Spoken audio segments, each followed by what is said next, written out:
So hello friend, चलिए शुरू करते हैं आज के सवाल। Centre has reconstituted an advisory committee under culture minister chalk out the plan for studying which river.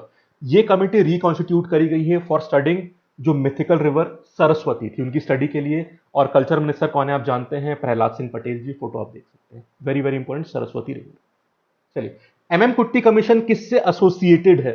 And the answer is air quality management. Last year October में बनाया गया था वाया ऑर्डिनेंस, और इसको मार्च में सडनली डिसॉल्व कर दी गई इस कमेटी को। Even few members are shock कि डिसॉल्व क्यों करा गया। खैर, हमें तो सिर्फ इतना याद रखना पर्पस क्या था, एयर क्वालिटी मैनेजमेंट। और यह फोटो देख सकते हैं मिस्टर एमएम कुट्टी का। ठीक है, चलिए आगे चलते हैं। Which team has one Vijay Hazare trophy 2021? And the answer is Mumbai. Finals में मुंबई ने हराया था उत्तर प्रदेश को, और ये बहुत इंपॉर्टेंट टूर्नामेंट है डोमेस्टिक सर्किट का। ठीक है, Indian domestic circuit. 76, national institute of food technology entrepreneurship and management कौन से स्टेट में है? Answer is Haryana. ठीक है, एक्चुअली एक कुंडली जगह है सोनीपत डिस्ट्रिक्ट में, वहां पे इंस्टीट्यूट है। एक और इंस्टीट्यूट है, वो है Indian institute of food processing, वो है तंजावुर तमिलनाडु में। इन दोनों को एक्ट के थ्रू नेशनल स्टेटस अब मिल चुका है, नेशनल इंपॉर्टेंस का स्टेटस। ठीक है, मतलब इंस्टीट्यूट ऑफ नेशनल इंपॉर्टेंस। तो लोकेशन ध्यान रखिएगा।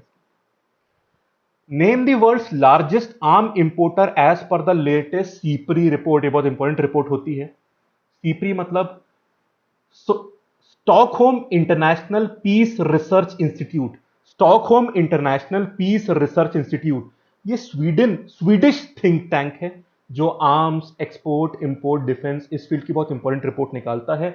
आंसर देख लीजिए, दुनिया में largest arm importer Saudi Arabia है। सेकंड नंबर पे इंडिया आता है। वैसे देखेंगे तो 2011, 15 और 2016 से 20 के बीच में 33% कम हुआ है इंडिया का आर्म इंपोर्ट, पर फिर भी इंडिया नंबर 2 पे आता है, फर्स्ट पे सऊदी अरेबिया। और अगर एक्सपोर्टर की बात करिए तो नंबर 1 पे आता है रशिया, सेकंड नंबर पे यूएसए। ठीक है, चलिए आगे चलते हैं। ग्रेट इंडियन बस्टर्ड किस आईओसीएन कैटेगरी में आता है? And the answer is critically endangered. Great Indian bustard, ये फोटो आप देख सकते हैं, कैटेगरी पता होनी चाहिए, क्रिटिकली इंडेंजर्ड। आगे चलते हैं। Which of the following person has been inducted as board member of the PGTI, मतलब professional golf tour of India? And the answer is Kapil देव।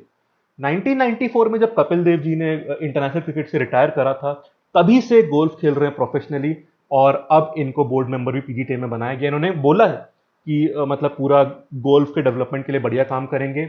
उन्होंने मीडिया से भी बोला है कि अपने पूरे अटेंशन का 5% गोल्फ को दीजिए, यहां पर भी काफी पोटेंशियल है। चलिए आगे चलते हैं, फोटो आप देख सकते हैं Kapil Dev.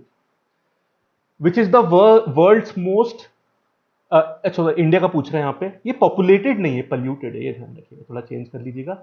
Which is the most polluted Indian city as per the IQ air report? And the answer is Ghaziabad. अगर ग्लोबल, वैसे ग्लोबल रिपोर्ट है, ग्लोबली बात करिए तो नंबर 1 पे आता है होटान, एक सिटी है चाइना में। हाँ, होटान चाइना वर्ल्ड की नंबर 1 है, और सेकंड पे गाजियाबाद, सेकंड पे गाजियाबाद। ठीक है, थर्ड पे बुलंदशहर, ये पर इंडिया में नंबर 1 पे गाजियाबाद हो जाएगी। कैपिटल्स की बात करी जाए, दुनिया का सबसे पल्यूटेड कैपिटल न्यू दिल्ली, और कंट्रीज की बात करें तो नंबर 1 पे बांग्लादेश, सेकंड पे पाकिस्तान, और थर्ड पे इंडिया। बांग्लादेश, पाकिस्तान, इंडिया। ठीक है, रूल कर्व टर्म किससे जुड़ा हुआ है? आंसर है डैम से जुड़ा हुआ। मुल्ला पेरियार याद है, मैंने पूरे पिछले वीडियो में बताया था आपको।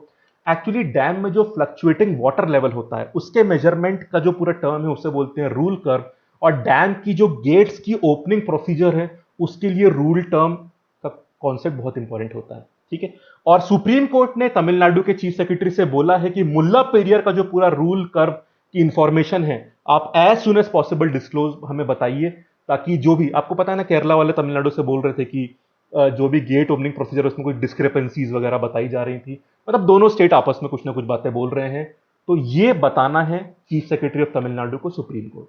ठीक है, ताकि जो भी गेट ओपनिंग प्रोसीजर है पूरा सेफ्टी से ठीक से वहां पे हो पाए, ध्यान रखिएगा। ठीक है, बाकी और डिटेल में नहीं जाना है, पर इतना पता होना चाहिए आपको। Okay, medical termination of pregnancy amendment bill 2020, it has increased the time period within which an abortion may be carried out to how many weeks? अब ये 24 हो गया है।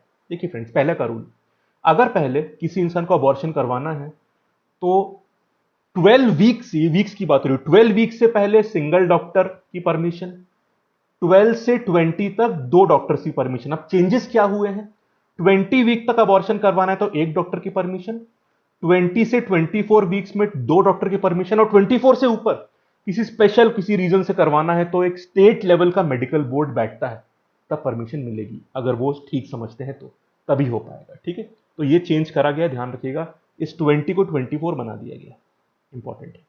चलिए 83, who has been appointed as new director general मतलब DG of CRPF central reserve police force, and the answer is Kuldeep Singh. Photo आप देख सकते हैं। ठीक है, कुलदीप सिंह बनाए गए सीआरपीएफ के। एम ए गणपति, इनको बनाया है कहां का DG, NSG, national security guards. और सुबोध कुमार जायसवाल आप जानते हैं सीबीआई के हेड हैं। ठीक है, आलोक वर्मा पहले सीबीआई के हेड थे, तो ये तो खैर पुरानी बात हो गई, इन तीनों के नाम पता होने चाहिए आपको यहां पे। श्रीकांत माधव वैद्य किस कंपनी के चेयरमैन हैं, and the answer is Indian oil corporation. Photo आप देख सकते हैं। इन्होंने मार्च में बोला था कि जो पेट्रोलियम सेल्स है वो प्री कोविड लेवल पे आ गई है, पर अप्रैल में जो वेव वगैरह आई है कोविड की सीवियर वाली, शायद दोबारा से सेल काफी कम हो गई होगी, पर मार्च में उन्होंने बोला था कि लेवल्स अच्छे हो गए हैं सेल के। खैर, the factual part is mister Vaidya is the chairman of Indian oil corporation. चलिए, बिली जीन किंग, ये कप किससे जुड़ा हुआ है, in the sports is tennis. ये टेनिस से जुड़ा हुआ टूर्नामेंट है, ऐसे फैक्ट काफी इंपॉर्टेंट होते हैं, पता होना चाहिए आपको। चलिए, अब यहां पे 2-3 सवाल और। Union cabinet has approved a bill for setting DFI मतलब डेवलपमेंट फाइनेंस इंस्टीट्यूशन, उसका इनिशियल प्रोविजन क्या है।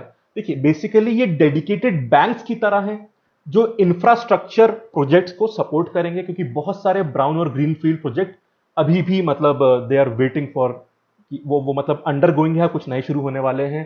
तो जो भी यहाँ पे फाइनेंशियल नीड्स होंगी उन प्रोजेक्ट्स की, उसके लिए बना है डीएफआई। तो इनिशियल बजटरी प्रोविजन कितना है, that is very important, and the answer is ₹20,000 crore. इतना इनिशियल प्रोविजन यहाँ पे करा गया है। क्लियर है बात, चलिए आगे चलते हैं। Name the world's largest crypto currency, इसका तो सिंपल, वैसे ये सारी क्रिप्टो करेंसीज हैं, बिटकॉइन, डैश, रिपल, एथेरियम, ये सब, पर लार्जेस्ट आप जानते हैं दैट इज बिटकॉइन। ठीक है, क्लियर होगी बात।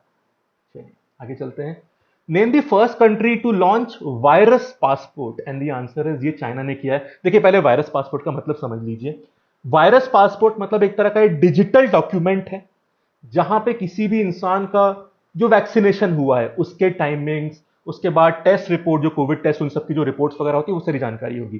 तो बेसिकली एक जो social media platform WeChat नाम से,